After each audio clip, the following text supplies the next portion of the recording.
잠시 기도하겠습니다. 지금도 살아계셔서 우리에게 말씀하시는 하나님, 이 시간 진리의 말씀을 듣기를 원합니다. 그저 형식적으로 이 자리에 앉아 있지 않게 하시고 진리의 말씀에 귀를 기울이게 하여 주시옵소서. 그리고 말씀이 우리의 삶을 온전케 하는 경험을 하게 해 주십시오. 예수님의 이름으로 기도드립니다. 아멘. 네, 오늘 하나님께서 우리에게 주시는 말씀은 요한복음 18장 33절에서 38절, 그리고 19장 38절에서 40절 말씀입니다. 저와 여러분이 한 절씩 교독하겠습니다. 이에 빌라도가 다시 관정에 들어가 예수를 불러 이르되 내가 유대인의 왕이냐?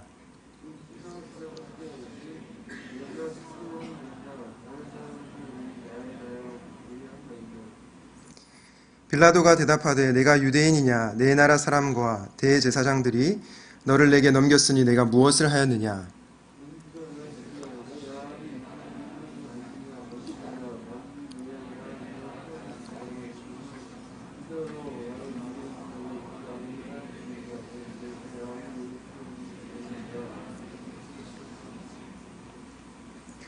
빌라도가 이르되 그러면 네가 왕이냐?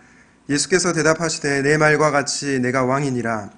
내가 이를 위하여 태어났으며 이를 위하여 세상에 왔나니 곧 진리에 대하여 증언하려 함이로라. 무릇 진리에 속한 자는 내 음성을 듣느니라 하신대.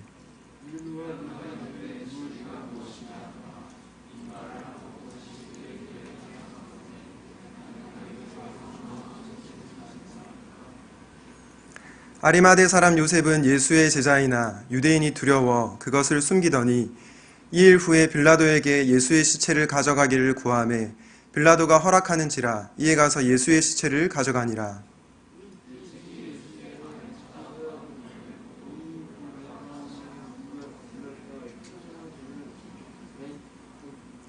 네, 함께 읽겠습니다. 이에 예수의 시체를 가져다가 유대인의 장례법대로 그 향품과 함께 세마포로 쌌더라. 여러분 혹시 세상을 바꾸는 시간이라는 프로그램을 아십니까? 유튜브에 세바시라고 치면 굉장히 유익하고 좋은 내용의 강의들을 무료로 시청할 수 있습니다. 그런데 제가 그 유튜브 검색란에 두려움 이렇게 하고 또 세바시라고 검색을 해봤더니 세바시 강의 중에서 두려움에 대한 강의가 무려 3가지나 되었습니다.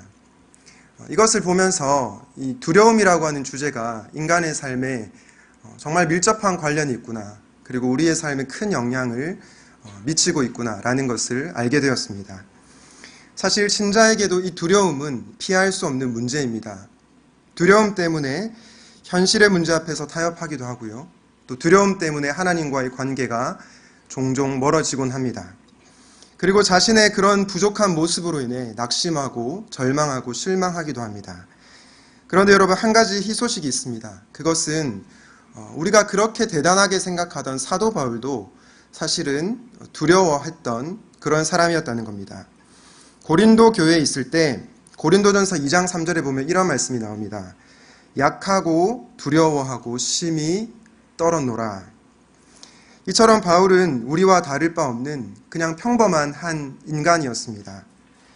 그런 바울이 어떻게 담대하게 설교를 하고 또 주님의 사역을 잘 감당할 수가 있었습니까?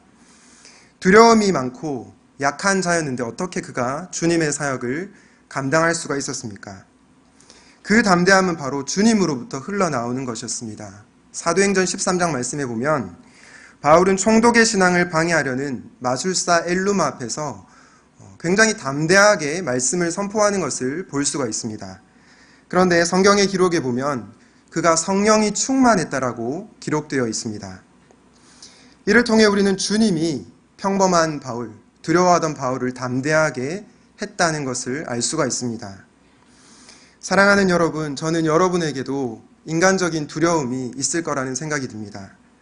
입시에 대한 두려움, 취업에 대한 두려움, 인간관계에 대한 두려움, 건강에 대한 두려움, 그리고 나이 드는 것에 대한 두려움, 여러 가지 두려움이 우리의 삶을 위협하고 있습니다. 이 모든 문제 앞에서 우리에게 두려움이라고 하는 감정이 생기는 것은 너무나도 자연스러운 현상입니다. 그런데 신자인 우리는 이 두려움에 머물러 있어서는 안 됩니다. 우리는 어떻게든 이 두려움을 이길 수 있어야 합니다. 여러분, 과연 우리는 어떻게 이 두려움을 이길 수가 있을까요? 이 세상의 사람들은 너의 내면의 목소리에 귀를 기울이라고 얘기합니다. 보통 이렇게 얘기를 합니다. 너는 아주 강한 사람이다. 너는 그 두려움을 이길 수 있는 능력이 있다. 이렇게 말을 합니다. 물론 이런 조언이 때때로 효과가 있을 때가 있습니다. 그런데 시간이 지나면 또 다른 두려움이 우리에게 찾아오긴 합니다. 왜냐하면 그 두려움에 대한 방편은 임시 방편일 뿐 우리의 두려움을 완전히 제거할 수 없기 때문입니다. 저는 우리가 두려움을 이기려면 1차적으로 진리이신 예수 그리스도를 인격적으로 만나야 한다고 생각합니다. 그리고 그 진리이신 예수님 안에 거할 때 우리는 두려움을 물리칠 수 있습니다.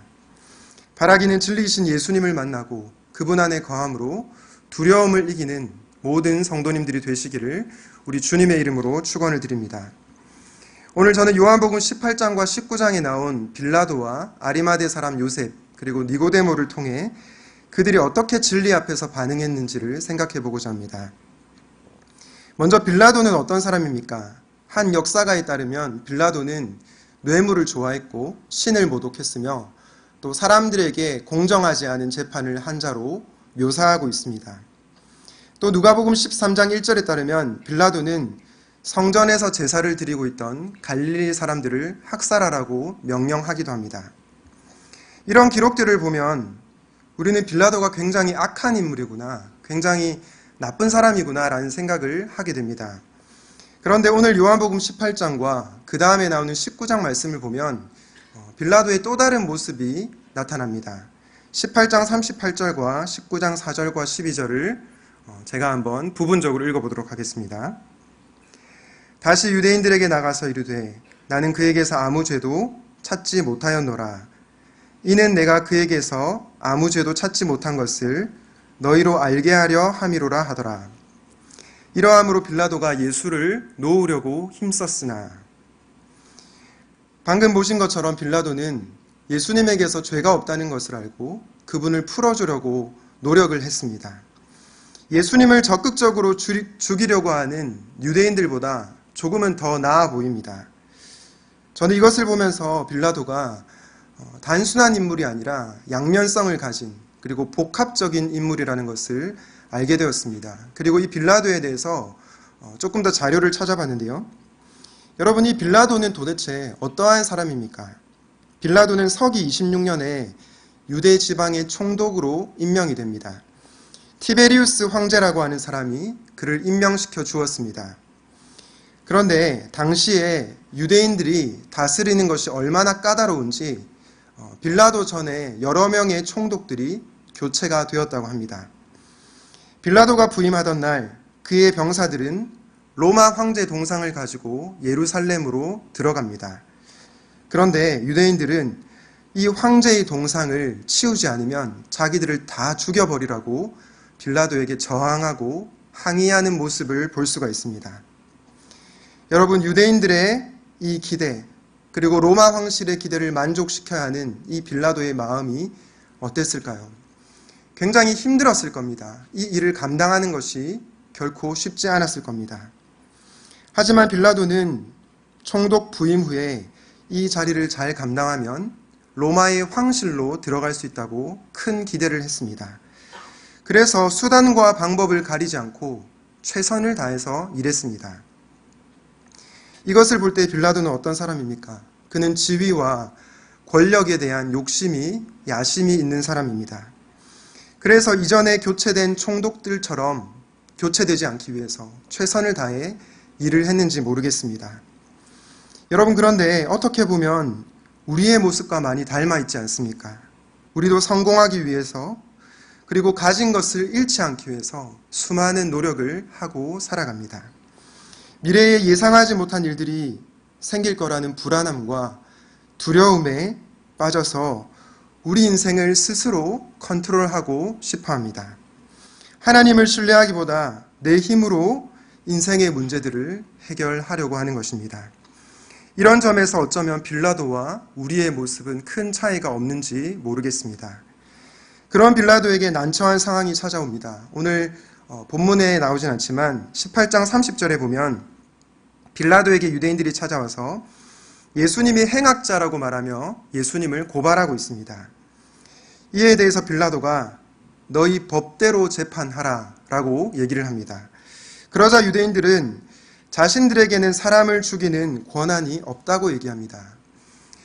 사실 이것은 거짓말이었습니다. 왜냐하면 유대인들의 최고 재판소인 사네드린에서 이 예수님을 재판할 수 있었고 처벌할 수 있었습니다. 그런데 이 유대인들이 빌라도에게 떠넘기고 있습니다. 자기 손에 피를 묻히기 싫어서 넘기는 것이죠. 만약 빌라도가 유대인들의 이 제안을 거절하면 그는 더 큰 역경과 고난을 겪게 될 것입니다. 빌라도는 이러지도 못하고 저러지도 못하는 덫에 빠지게 되었습니다. 이런 상황 속에서 빌라도는 관정에 들어가 예수님께 묻습니다. 당신이 유대인의 왕입니까? 예수님께서 이는 네가 스스로 하는 말이냐 아니면 다른 사람들이 나에 대하여 하는 말이냐라고 묻습니다. 이 말은 네가 정말로 나에게 관심이 있어서 묻는 것이냐 아니면 다른 사람이 시켜서 묻는 것이냐라는 질문과 동일합니다. 이에 대해 빌라도가 내가 유대인이냐라고 예수님께 대답합니다. 표준세 번역 성경은 이 뉘앙스를 잘 살려서 내가 유대인이란 말이오라고 예수님께 묻고 있습니다. 여러분 이것이 무슨 뜻입니까? 지금 빌라도는 딱히 예수님이 유대인의 왕이든 아니든 큰 관심이 없다는 말씀입니다. 내가 유대인도 아닌데 당신이 유대인의 왕인지 아닌지 그것에 왜 관심을 가져야 하냐는 것입니다. 계속해서 빌라도는 당신의 동족과 대제사장들이 당신을 나에게 넘겨줬는데 무슨 잘못을 했습니까? 라고 묻습니다. 이에 대해서 예수님은 좀 독특한 대답을 하시는데요. 이렇게 말씀하십니다. 내 나라는 이 세상에 속한 것이 아니니라. 만일 내 나라가 이 세상에 속한 것이었으면 내 종들이 싸워 나로 유대인들에게 넘겨지지 않게 하려 하였습니다. 여러분 예수님께서 내 나라라고 하신 것을 보아서 우리는 예수님이 자신을 왕이라고 인정했음을 알 수 있습니다. 그런데 주님의 나라, 하나님의 나라는 이 세상에 속하지 않는다라고 말씀합니다. 이것은 무슨 뜻입니까? 하나님의 나라는 이 세상을 초월하는 나라라는 겁니다. 이 세상에 있지만 이 세상에 속하지 않는 전혀 차원이 다른 나라라는 말씀입니다. 여러분 이 세상 나라는 어떻게 이루어집니까? 힘과 무력과 폭력으로 권력으로 이루어집니다. 그런데 주님의 나라는 십자가의 방식으로 이루어지는 나라입니다. 그렇기 때문에 하나님의 나라, 주님의 나라를 믿는 자는 세상의 방식이 아니라 십자가의 방식대로 살아가게 되어 있습니다. 그것이 바로 예수님을 왕으로 모시는 자의 태도입니다. 예수님의 제자인 베드로는 이 사실을 몰랐습니다. 요한복음 18장 앞부분에 보시면 베드로가 어떻게 행동을 하냐면 대제사장의 종 말고의 귀를 베어버립니다. 그때 예수님께서 베드로에게 뭐라고 말씀하셨습니까? 칼을 칼집에 꽂으라. 아버지께서 주신 잔을 내가 마시지 않겠느냐 말씀하셨습니다. 하나님의 나라가 무력과 폭력으로 이루어지지 않는다는 것을 보여주신 것입니다. 그런데 여러분 오늘날 이 땅 가운데 수많은 폭력과 전쟁이 일어나는 이유는 무엇입니까? 바로 두려움 때문입니다. 그래서 한 신부님은 모든 전쟁의 뿌리에는 두려움이 존재하고 있다라고 얘기했습니다. 하나님을 믿기보다 자신을 믿기에 두려움에 근거해서 행동하는 것입니다. 사랑하는 여러분, 하나님을 믿는 자는 그리고 그분 안에 있는 자는 두려움에 근거해서 행동하지 않습니다. 어떠한 위협과 공격 속에서도 주님 안에 있기에 두려워하지 않고 살아가게 되어 있습니다. 계속해서 말씀을 보겠습니다. 요한복음 18장 38절 말씀을 중요한 말씀인데 저와 여러분이 함께 읽어보도록 하겠습니다. 시작. 빌라도가 이르되 진리가 무엇이냐 하더라. 이 말을 하고 다시 유대인들에게 나가서 이르되 나는 그에게서 아무 죄도 찾지 못하였노라. 빌라도의 질문이 굉장히 중요합니다. 빌라도가 예수님에게 진리가 무엇이냐라고 물어보고 있습니다.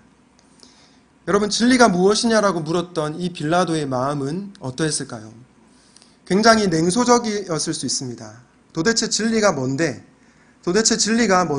밥 먹여주는 거냐라고 그런 마음으로 물었을 수 있습니다.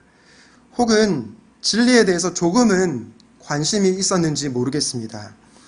그러나 확실한 건 이 진리가 빌라도의 삶에 아무런 영향을 못 미쳤다는 것입니다. 그에게 있어서 중요한 건 진리가 아니고 지위와 권력이었습니다. 역설적인 것은 빌라도가 진리가 무엇이냐라고 질문했을 때 그는 진리이신 예수님 바로 앞에 서 있었습니다. 쉽게 비유를 들면 태양 앞에 서서 햇볕이 무엇이냐, 도대체 햇볕이 어디 있느냐라고 물어보고 있는 것입니다. 빌라도는 진리를 만났지만 진리를 알지 못했던 자였습니다. 그래서 결국 그는 예수님을 십자가에 못 박도록 넘겨줍니다. 여러분, 빌라도가 예수님이 죄가 없다는 것을 알고 또 그분이 아무런 잘못이 없다는 것을 알았지만 왜 그분을 십자가에 못 박도록 넘겨주었을까요? 바로 두려움 때문이었습니다. 자신의 지위를 잃을 것에 대한 두려움이 있었습니다. 자신들의 기득권을 지키기 위해서라면 그 어떤 일도 서슴지 않고 할 수 있는 유대인들이 두려웠던 겁니다. 이 두려움이 죄가 없으신 예수님을 십자가에 못 박도록 내버려 둔 것입니다. 일말의 양심이 있어서 어떻게든 예수님을 살려보려고 풀어주려고 했지만 결국 두려움 때문에 예수님을 십자가에 못 박게 됩니다. 지금까지 빌라도의 모습에 대해서 살펴봤는데요. 그렇다면 이제 요한복음 19장에 나오는 아리마대 사람 요셉과 니고데모의 모습을 한번 관찰해 보도록 하겠습니다. 먼저 아리마대 사람 요셉을 보겠습니다. 19장 38절 말씀을 함께 읽어보도록 하겠습니다. 시작. 아리마대 사람 요셉은 예수의 제자이나 유대인이 두려워 그것을 숨기더니 2일 후에 빌라도에게 예수의 시체를 가져가기를 구하매 빌라도가 허락하는지라 이에 가서 예수의 시체를 가져가니라. 요셉이 예수의 시신을 거두게 해달라고 빌라도에게 청합니다. 그런데 그가 유대인을 두려워했다라고 성경은 이야기합니다. 이 아리마대 사람 요셉은 유대 공회원이었습니다. 요한복음 9장 22절에 보면 유대 사회에서 예수님을 그리스도로 시인하는 자는 출교를 당하기로 결의를 했습니다. 따라서 요셉이 자신의 믿음을 드러내는 것은 굉장히 쉽지 않았을 겁니다. 혹시나 자신의 믿음 때문에 유대 사회로부터 출교당할까봐 두려웠던 겁니다. 핍박이 두려워 사람 앞에서 자신의 믿음을 당당히 밝히지 못하고 있습니다. 그런데 이 요셉은 예수님의 죽음을 확인하고 나서 그의 믿음이 더욱더 견고해지는 것을 볼 수가 있습니다. 우리는 마가복음을 통해서 이것을 확인할 수 있는데요. 마가복음 15장 43절을 제가 한번 읽어보겠습니다. 아리마대 사람 요셉이 와서 당돌이 빌라도에게 들어가 예수의 시체를 달라 하니 이 사람은 존경받는 공회원이요 하나님의 나라를 기다리는 자라. 요셉이 빌라도에게 어떻게 다가가고 있습니까? 당돌이 담대하게 나아오고 있습니다. 헬라어 원어로 이것을 보게 되면 두려움이 없는 이라는 뜻도 포함되어 있습니다. 두려움 없이 당돌이 예수님의 시체를 달라고 요구하는 겁니다. 믿음조차 사람 앞에서 밝히지 못했던 이 아리마대 사람 요셉이 어떻게 이런 변화를 겪었을까요? 바로 진리이신 예수님을 만났기 때문입니다. 십자가에서 죽기까지 그를 사랑한 예수 그리스도의 사랑을 보았기 때문입니다. 놀라운 십자가의 사랑이 그를 두려움으로부터 자유하게 했던 것입니다. 그는 두려움을 가진 평범한 인간이었지만 주님의 사랑이 그를 두려움으로부터 벗어나게 만든 것입니다. 그렇다면 니고데모는 어떻습니까? 요한복음 19장 39절과 40절 말씀을 다시 한번 보겠습니다. 일찍이 예수께 밤에 찾아왔던 니고데모도 몰약과 침량 섞은 것을 100리트라쯤 가지고 온지라. 이에 예수의 시체를 가져다가 유대인의 장례법대로 그 향품과 함께 세마포로 쌌더라. 지난번에도 말씀을 드렸지만 이 39절에 나오는 몰약과 침향 섞은 것 100리트라라고 하는 것은 약 37kg에 해당되는 막대한 양입니다. 그런데 이 정도의 양은 바로 왕의 장례에 사용되던 양이었습니다. 무슨 뜻입니까? 니고데모가 이제는 예수님을 자신의 왕으로 모시고 살아가고 있다는 것입니다. 요한복음 3장에서 그는 예수님을 랍비여, 선생님이라고 불렀습니다. 그런데 이제는 예수님을 왕으로 모시고 살아가고 있는 것입니다. 여러분, 요한복음 3장에 나타난 니고데모의 모습을 기억하십니까? 요한복음 3장 2절에 보면 니고데모가 밤에 예수님께 찾아왔다라고 기록되어 있습니다. 이 밤에 찾아왔다는 것은 영적인 어두운 상태에 있다는 의미도 있지만 시간적으로 밤에 찾아왔다는 의미입니다. 여러분, 왜 니고데모는 사람들이 없는, 사람들이 다니지 않는 한밤중에 예수님을 찾아온 것입니까? 바로 사람들의 시선에 대한 두려움이 있었던 것입니다. 겉으로 보았을 때 니고데모는 너무나 화려한 삶을 살았습니다. 바리새파 사람이었고 종교 지도자였습니다. 종교 엘리트였습니다. 모든 사람들이 부러워하던 그런 지위에 있는 사람이었습니다.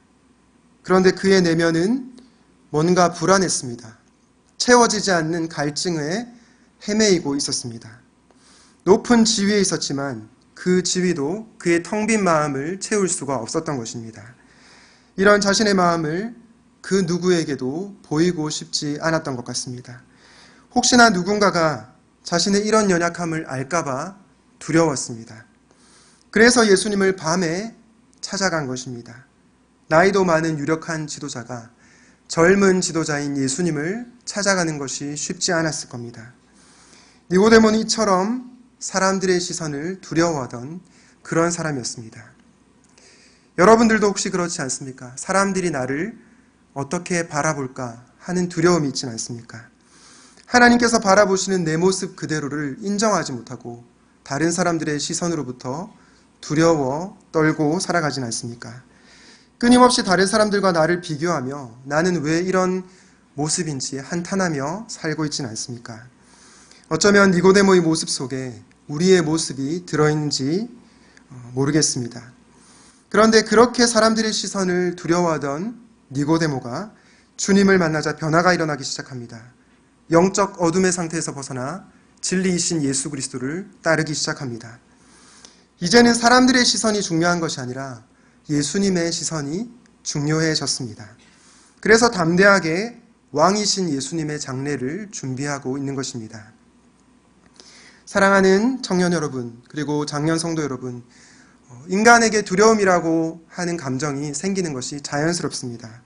그러나 우리는 이 두려움에 머물러 있어서는 안 됩니다. 진리이신 예수님을 만나 두려움을 넘어설 수 있어야 됩니다.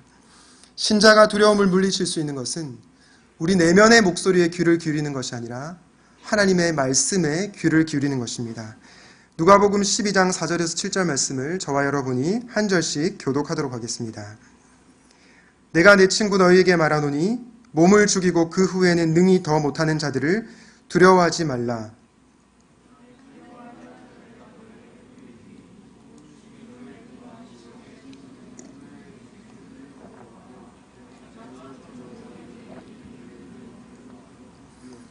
참새 5마리가 두 아사리온에 팔리는 것이 아니냐. 그러나 하나님 앞에는 그 하나도 잊어버리시는 바 되지 아니하는도다.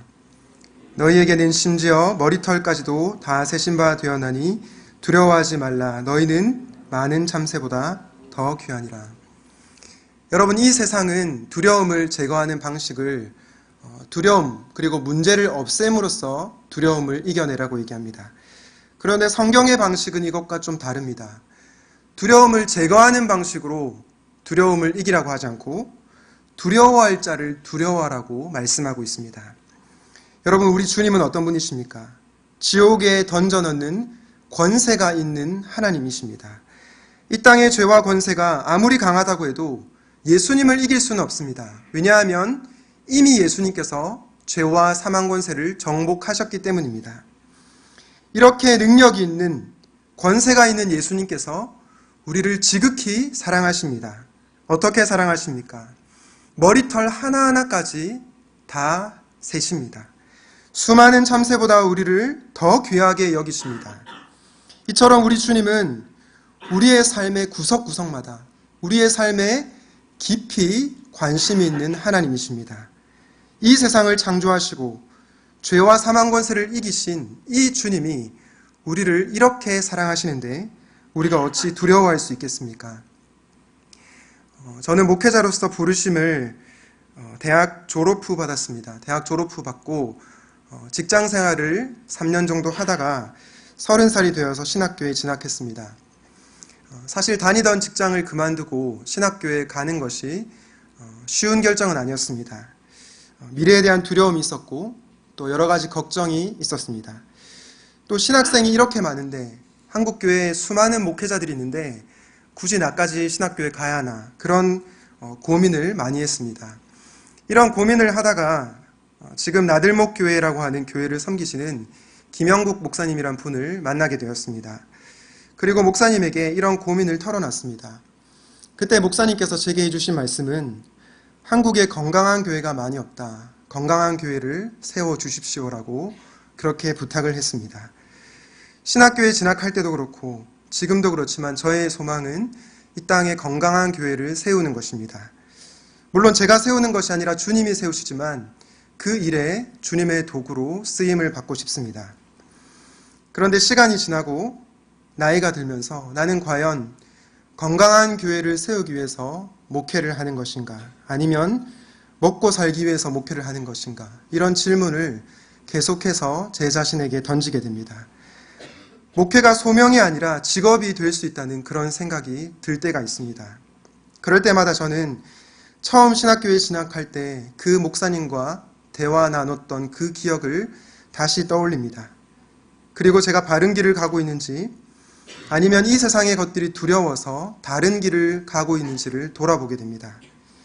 사실 때때로 인간적으로 두려움이 찾아올 때가 있습니다. 오늘날 한국 교회의 숫자는 너무나 적은데 목회자들의 숫자는 넘쳐납니다.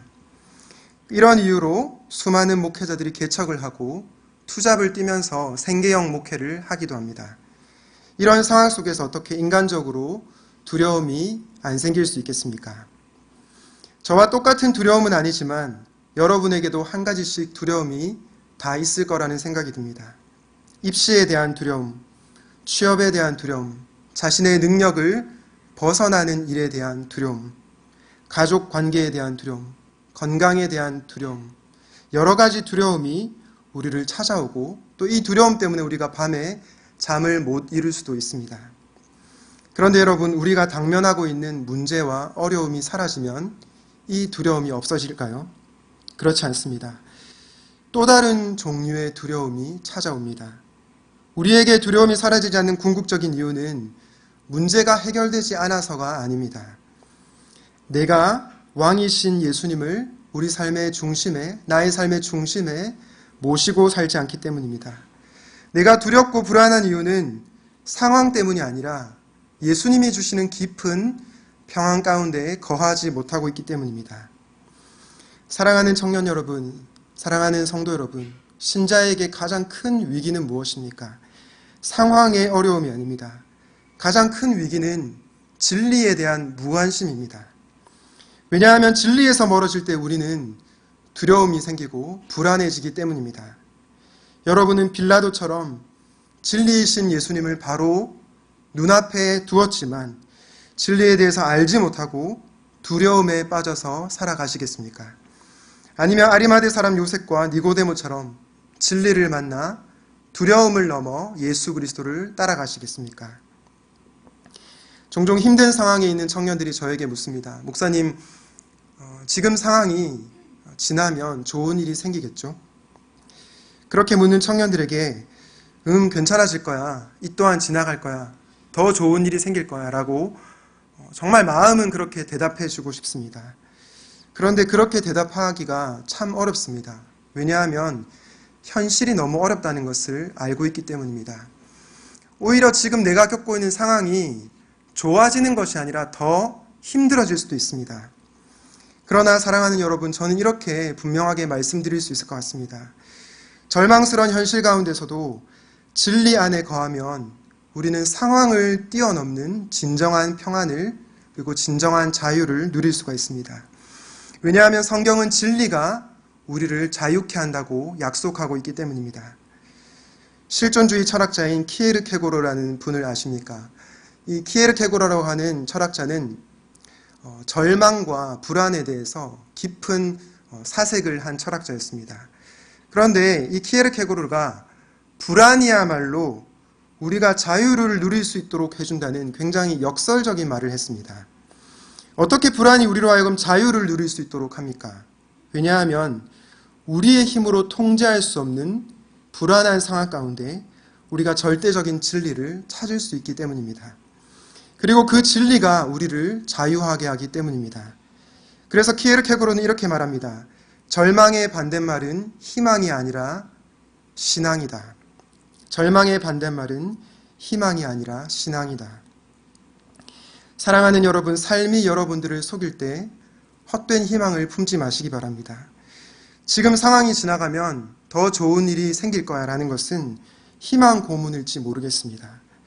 하지만 참된 신자는 불안과 절망 가운데서도 진리이신 주님 앞에 나아감으로 진리가 주는 자유함으로 두려움을 물리칠 수 있습니다. 이 세상을 살아가면서 때로 두려움에 빠지고 또 절망에 빠질 때가 있겠지만 우리가 주님 안에 있으면 우리는 다시 회복을 경험하게 될 것입니다. 혹시 이 중에 인생의 어려운 시기를 보내고 있는 분들이 계십니까?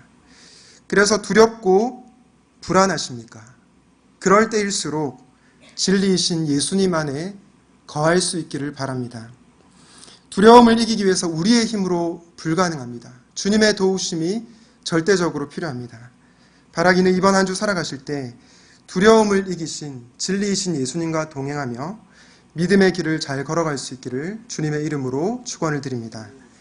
오늘 말씀을 기억하면서 함께 주품에 찬양하도록 하겠습니다.